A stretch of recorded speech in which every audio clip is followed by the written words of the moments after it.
Ma vie a pris un tournant inattendu. Je m'appelle Paola et j'ai an. Je suis mère célibataire depuis longtemps. J'élève seul mon fils. Il s'appelle Jérémy et il a maintenant 24 ans. Nous avons toujours été proches, juste tous les deux. Nous nous entraînons dans les aléas de la vie. Un soir, un imprévu s'est produit. Jérémy avait l'air très fatigué et m'a dit qu'il ne se sentait pas bien. Il avait beaucoup travaillé et beaucoup étudié. Il semblait épuisé. Je lui ai dit qu'il pouvait s'allonger sur mon lit s'il voulait se reposer. La nuit était froide et notre maison a mis du temps à se réchauffer. Alors, je l'ai recouvert d'une couverture. Au début, cela semblait normal, juste une mère et son fils. Mais ensuite, en m'allongeant à côté de lui, je l'ai senti se rapprocher. Il devait essayer de se réchauffer et je n'y ai pas prêté attention. Mais il m'entoura de ses bras, me serrant doucement contre lui, comme il le faisait plus jeune. J'étais un peu surprise, mais je laissais faire. Il avait probablement juste besoin de réconfort. Je pouvais le voir près de moi, sa position stable. Allongé là, je sentis la respiration de Jérémy ralentir comme s'il s'endormait. La pièce était si silencieuse que j'entendais mon propre cœur battre. C'était étrange mais aussi apaisant. Je ne bougeais pas, ne voulant pas le déranger, et je me disais que c'était juste une mère qui réconfortait son fils. Mais au bout d'un moment, il bougea. Se rapprochant encore plus de moi sous la couverture, je sentis son bras m'entourer légèrement et je me figeai un instant, incertaine de ce que je pensais. Une partie de moi voulait dire quelque chose loin de moi, mais une autre partie restait immobile. Il y avait une tension dans l'air que je ne pouvais ignorer et je ne savais pas pourquoi je ressentais cela. Puis quelque chose se produisit qui me surprit. J'ai senti quelque chose de dur sous la couverture. C'était inattendu et mon cœur s'est mis à battre plus vite. J'ai essayé de rester calme et de me rappeler que ce n'était que mon fils. Peut-être qu'il ne s'en rendait même pas compte. Je suis restée allongée là, essayant d'ignorer les sentiments qui commençaient à monter en moi. Je me suis dit que ce n'était qu'un.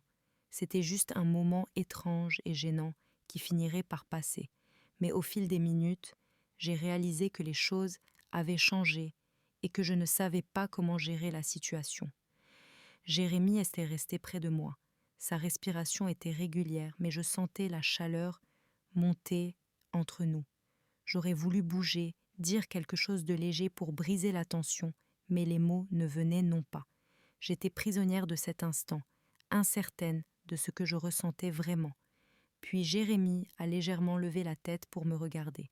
Ses yeux avaient une douceur que je n'avais jamais vue auparavant, un regard qui me rassurait et me rendait nerveuse à la fois. En même temps, il n'a rien dit, mais il semblait me demander si tout allait bien. J'ai essayé de sourire, espérant que cela apaiserait cette étrange sensation, mais en vain. Cela ne fit qu'épaissir le silence. La main de Jérémy resta posée sur la mienne, ferme. Je sentais la sienne doucement, presque distraitement. C'était un geste si petit, mais chaque contact semblait réveiller quelque chose en moi que je ne pouvais ignorer.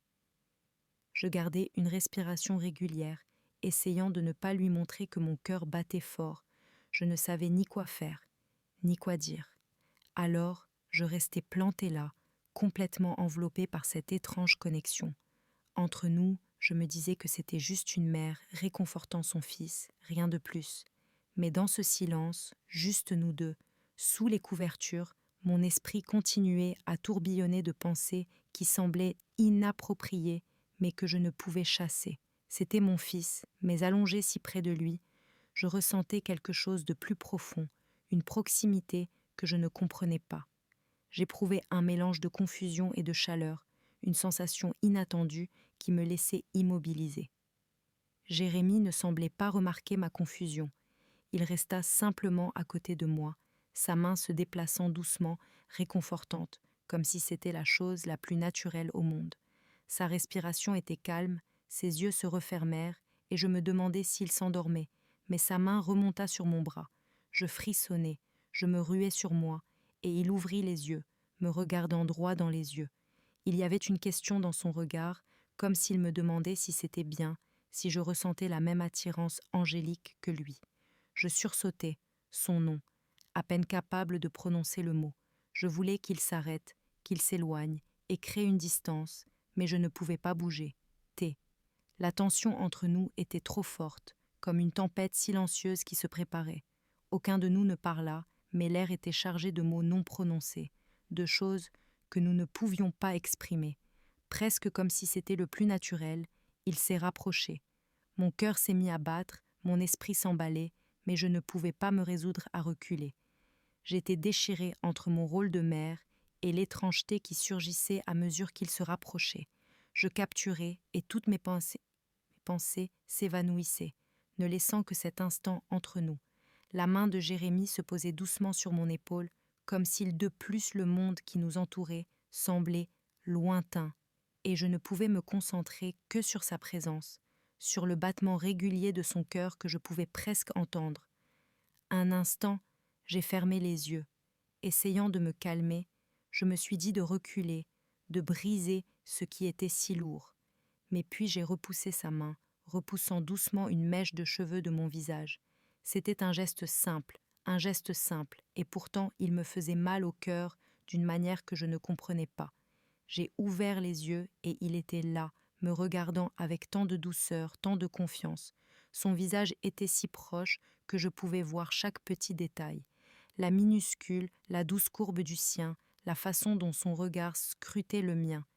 Il y avait une vulnérabilité en lui qui reflétait la mienne et je pouvais voir qu'il était aussi perdu dans cet instant que moi. Nous restions là, suspendus en silence comme si le temps s'était arrêté.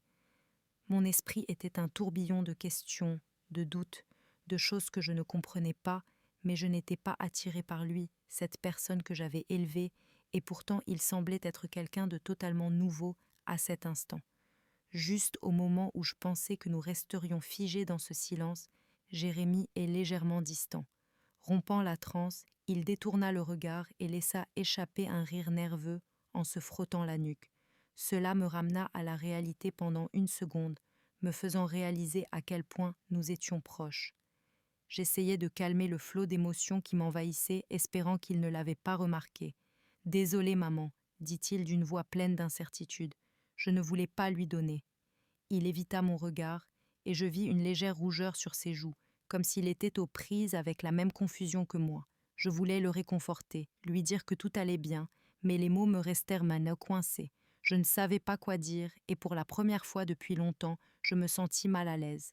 Devant mon propre fils, j'ai tendu la main sur son épaule et lui ai adressé un petit sourire, espérant que cela dissiperait la tension. « Tout va bien, Jérémie, » et j'ai dit d'une voix douce et rassurante. « C'est juste que bien, ça fait si longtemps, on est juste tous les deux.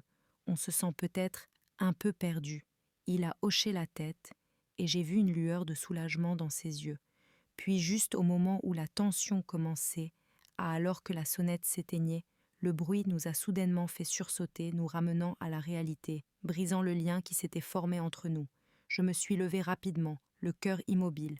Je me suis dirigée vers la porte reconnaissante quand j'ai trouvé notre voisin Paul debout là. J'avais toujours été une personne sympathique, quelqu'un sur qui je pouvais compter en cas de besoin.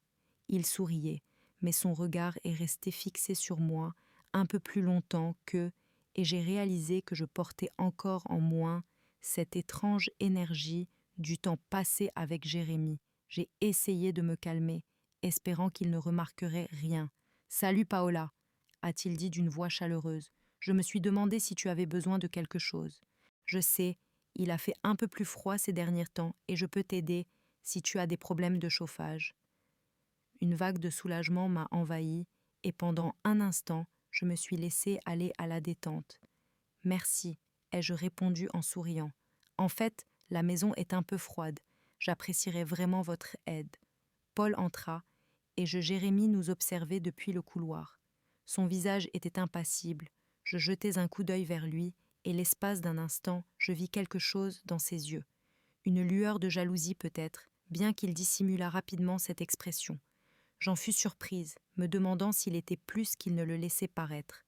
Pendant que Paul vérifiait, il me posa des questions sur nous allâmes à la maison, échangea quelques banalités, mais je ne m'empêchai de jeter un coup d'œil à Jérémie, qui resta silencieux, nous observant avec une étrange intensité. Je sentis son malaise, ce qui ajouta une tension supplémentaire à la pièce. J'hésitais entre le désir de faciliter les choses à Paul et la conscience de sa présence. Il ne nous quittait jamais. Au bout de quelques minutes, Paul se tourna vers moi avec un sourire. « D'accord, Paola, appelle-moi si tu as besoin d'aide. » Je le remerciai et lorsqu'il quitta la maison, la tension entre Jérémie et moi devint encore plus palpable. J'ai fermé la porte et je suis tournée vers lui, le voyant debout là, avec son expression sérieuse. « Ça va ?» demanda Jérémie, essayant de comprendre qu'avait-il en tête. Il haussa les épaules et détourna le regard. Sa voix était basse. « Oui, je vais bien. Je ne m'attends pas à ce que Paul c'est tout. » J'avais envie de lui parler et d'essayer de comprendre ce qui se passait entre nous. Mais avant que je puisse ajouter quoi que ce soit, il passa devant moi et se dirigea vers sa chambre. Sans un mot de plus, la porte se referma doucement derrière lui et je restai plantée là, avec un étrange mélange de soulagement, de confusion et le sentiment persistant que quelque chose n'avait pas été fait. Je restais là à fixer la porte fermée de Jérémie, un vide que je ne parvenais pas à saisir. Je comprenais tout ce qui venait de se passer, ce que nous avions partagé, la façon dont il l'avait fait quand Paul était là, et cette tension inexprimée qui semblait sur le point d'exploser à nouveau. Je suis allée dans ma chambre et je me suis assise au bord du lit, repassant chaque instant dans ma tête. Je savais que je ne pouvais pas ignorer cela éternellement, mais je ne savais pas non plus comment y faire face. Puis j'ai entendu frapper légèrement à la porte, mon cœur a fait un bond, je me demandais si c'était Jérémie qui revenait. « Entrez !» ai-je dit en essayant de garder une voix calme. Jérémie a ouvert la porte et est entré dans la pièce, le visage impassible. Il est venu s'asseoir à côté de moi, les yeux baissés sur ses mains.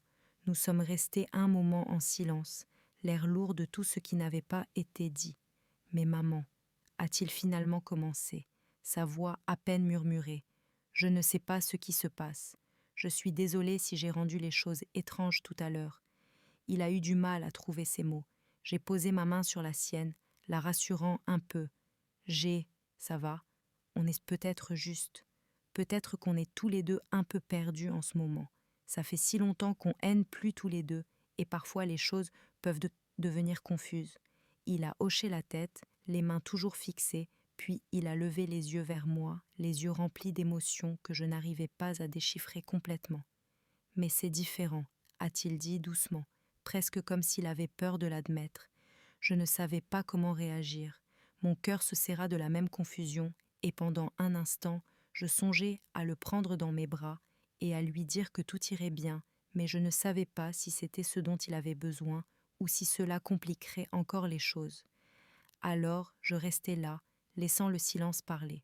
Pour nous deux, finalement, je pris une grande inspiration et le regard. « Jérémia, peut-être qu'il faut juste prendre du recul et réfléchir. » Cela dis-je doucement. C'est normal de se fermer, mais c'est aussi normal d'avoir besoin d'espace pour exprimer les choses. Il hocha la tête, mais ensuite, dans un geste surprenant, il posa sa tête sur mon épaule comme il le faisait plus jeune. Cela m'apportait un réconfort, mais avec cette étrange haine que je ne pouvais ignorer, mon cœur s'adoucit et mon bras s'entoura de lui, le serrant doucement contre moi dans un geste qui se voulait réconforter, même si je savais que les problèmes entre nous n'étaient pas complètement résolus. Pour la première fois depuis un moment, comme si nous n'avions peut-être pas besoin d'avoir toutes les réponses tout de suite. Nous pouvions résoudre les choses étape par étape, les découvrir ensemble, même si c'était compliqué. Et tandis que nous assions là, simplement l'un contre l'autre, un sentiment de calme, une lueur d'espoir silencieuse que quoi qu'il arrive, nous trouverions une solution. Ensemble, nous sommes restés, assis comme ça, tranquillement, comme si toute la confusion entre nous pouvait disparaître simplement en restant proches. Mais je savais que ce n'était pas si simple. La distance entre nous était réconfortante, mais aussi déroutante, comme une surface qu'aucun de nous ne pouvait ignorer au bout d'un moment. Jérémie leva la tête et regarda le visage sérieux de ma mère. « Je ne sais pas quoi faire de ça, » dit-il d'une voix légèrement tremblante. « Je ne veux pas nous compliquer la vie, mais je ne peux pas l'ignorer non plus. » Les mots restèrent en suspens comme une question qu'il n'osait pas poser à voix haute. J'ai dégli, cherchant désespérément quoi dire, mais avant que je puisse répondre, on a frappé à nouveau à la porte. Nous avons sursauté, tous deux surpris et interloqués. Nous nous sommes regardés, interloqués. Le coup était ferme, presque urgent, comme si la personne à l'autre bout du fil savait qu'il se passait quelque chose. Soudain nerveuse, je me suis levée et suis allée ouvrir. Quand je l'ai ouverte, Paul était de nouveau là, l'air inquiet. « Paola, désolé de te déranger, dit-il. Je voulais juste vérifier si tout allait bien. Tu avais l'air un peu différent tout à l'heure. » J'ai jeté un coup d'œil à Jérémie qui nous observait attentivement. Son visage était toujours impassible. J'ai essayé de garder une voix calme en répondant. « Merci Paul, mais tout va bien. On passe juste une soirée tranquille. » Paul m'a regardé, puis a jeté un coup d'œil à Jérémie pensif. « Ce n'est pas grave, mais n'oublie pas que je suis juste à côté si tu as besoin de quoi que ce soit après. » Qu'il était parti, j'ai fermé la porte et me suis tournée vers Jérémie, qui continuait à m'observer. Avec la même intensité, il s'est levé et a marché lentement vers moi, et mon cœur s'est remis à battre, l'air entre nous étant lourd de tout ce qui restait. Silence. Mais juste au moment où il arrivait près de moi, il s'est arrêté, son expression changeant comme s'il se battait avec lui-même. « Peut-être ne devrions-nous pas précipiter les choses. Maman, dit-il doucement, la voix tremblante. Peut-être qu'on a besoin de temps, dit-il, le cœur serré par le même sentiment contradictoire. Mais tu as raison, Jérémie, on doit tous les deux réfléchir à tout ça sans se précipiter. » Il hocha la tête aussi, et nous restâmes là, proches mais prudents, comme si nous étions au bord de quelque chose que nous ne pouvions pas contrôler. C'était une fin, mais aussi un début, quelque chose que nous ne pouvions pas vraiment définir. Et tandis qu'il retournait dans sa chambre, je me demandais ce que l'avenir nous réservait. Laisse un j'aime.